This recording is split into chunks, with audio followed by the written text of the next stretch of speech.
नमस्कार। देशकाल प्लस में आपका स्वागत है। मैं हूं मुकेश कुमार।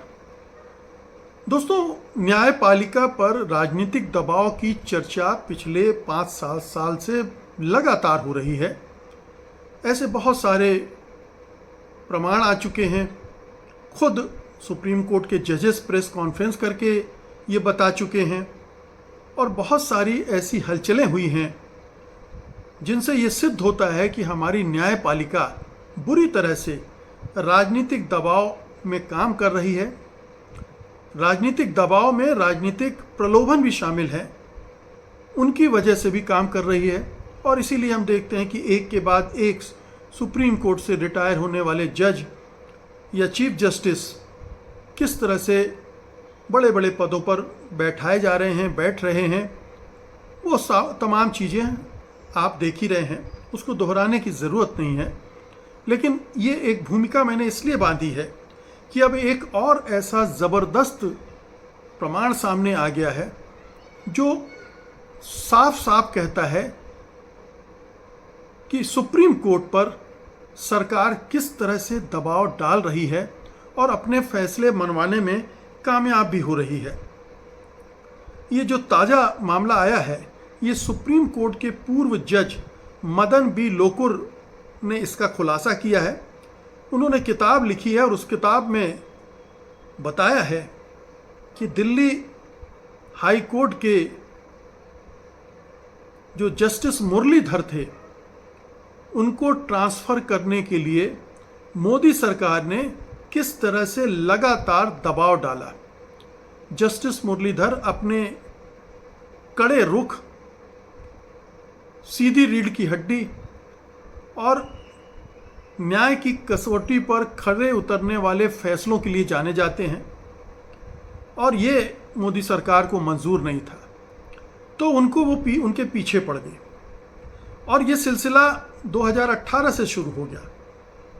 2018, हालांकि बाद में उनका जो ट्रांसफ़र हुआ वो 2020 में हुआ, लेकिन ये सिलसिला और 2020 में क्यों हुआ वहाँ पर भी मैं आऊँगा।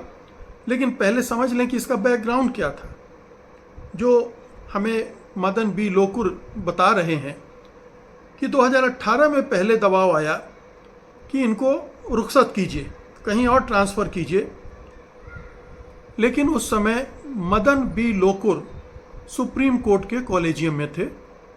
उन्होंने इसका विरोध किया और सरकार की नहीं चली। इसके बाद Justice Madan B Lokur retire हो गए।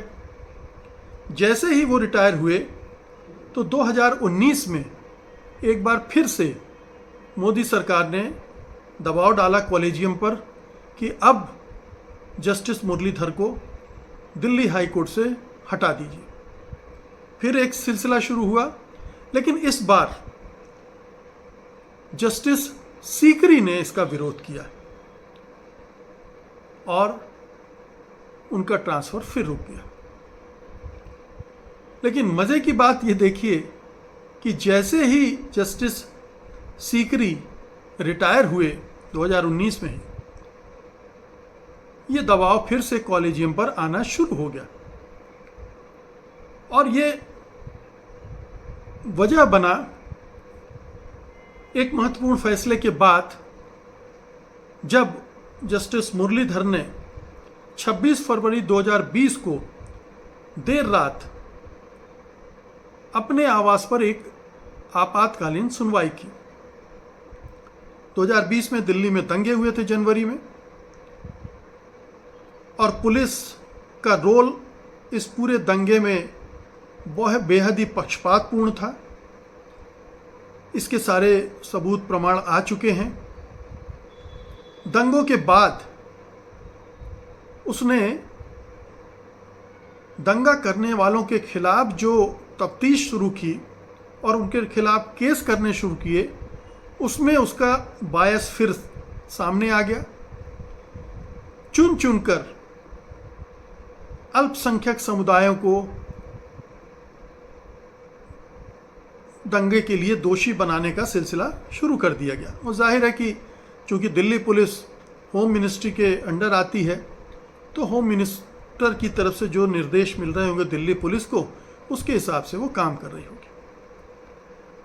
तो 26 फरवरी 2020 को जस्टिस मुरलीधर ने जब अपने आवास पर आपातकालीन सुनवाई की और फिर उन्होंने दिल्ली पुलिस को घायल लोगों को अस्पताल पहुंचाने, दंगों के लिए जिम्मेदार लोगों के खिलाफ प्राथमिकी दर्ज करने के निर्देश दिए।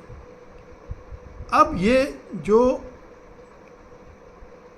एफआईआर दर्ज करने की बात थी, इसमें 3 लोग खास तौर पर थे।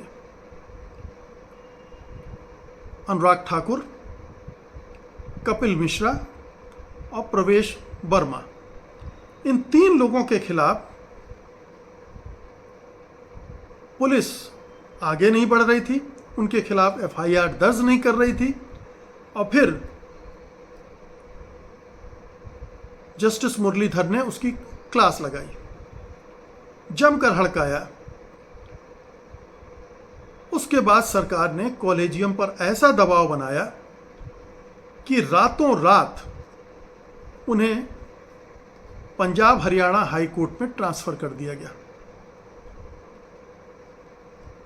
अब ये 3 लोग जिन्होंने दिल्ली दंगों के शुरुआत में भड़काऊ भाषण दिए थे, अनुराग ठाकुर, कपिल मिश्रा और प्रवेश वर्मा, उनको पुलिस बचाना चाहती थी।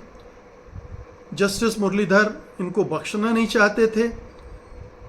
दिल्ली पुलिस उनकी सुन नहीं रही थी, उन्होंने उसको हड़काया और इसके बाद जो दबाव बना, सरकार ने कॉलेजियम पर दबाव बनाया और कॉलेजियम ने उन्हें रातों रात विदा कर दिया। तो ये हुआ था जस्टिस मुरलीधर के मामले में।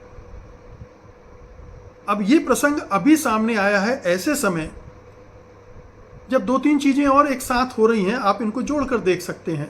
पहली बात तो ये कि जस्टिस बीवी नागरत्ना ने जिस तरह से एक गुजरात के जज जो अभी पटना हाई कोर्ट में चीफ जस्टिस हैं, उनको कॉलेजियम ने सुप्रीम कोर्ट का जज नियुक्त करने का फैसला किया और उन्होंने डिसेंट नोट दिया उस नियुक्ति के खिलाफ। अब बहुत सारे जजेस कह रहे हैं कि वो जो डिसेंट नोट है उसे पब्लिक किया जाना चाहिए। उन्होंने क्या कारण दिए हैं और सुप्रीम कोर्ट का कॉलेजियम उसे पब्लिक नहीं करना चाहता है। तो ऐसा क्या दबाव था केंद्र सरकार का कि कॉलेजियम ने अपनी एक महत्वपूर्ण जज जस्टिस नागरत्ना के डिसेंट नोट का भी ख्याल नहीं किया, जबकि वो बहुत प्रतिष्ठित, बहुत शानदार जज हैं, उनकी सब तारीफ करते हैं। एक दूसरा मामला देखिए, अभी इसी कॉलेजियम ने बॉम्बे हाई कोर्ट में एक ऐसी महिला को जज नियुक्त किया है जो बीजेपी की ऑफिशियल स्पोक्स पर्सन थी, जस्टिस साठे, उनको नियुक्त किया है। पक्षपात साफ दिख रहा है।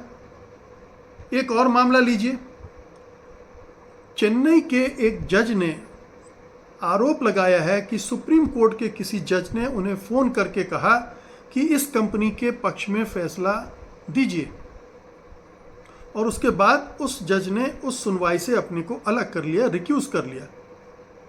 अब उसकी जांच सुप्रीम कोर्ट करने की बात कर रहा है।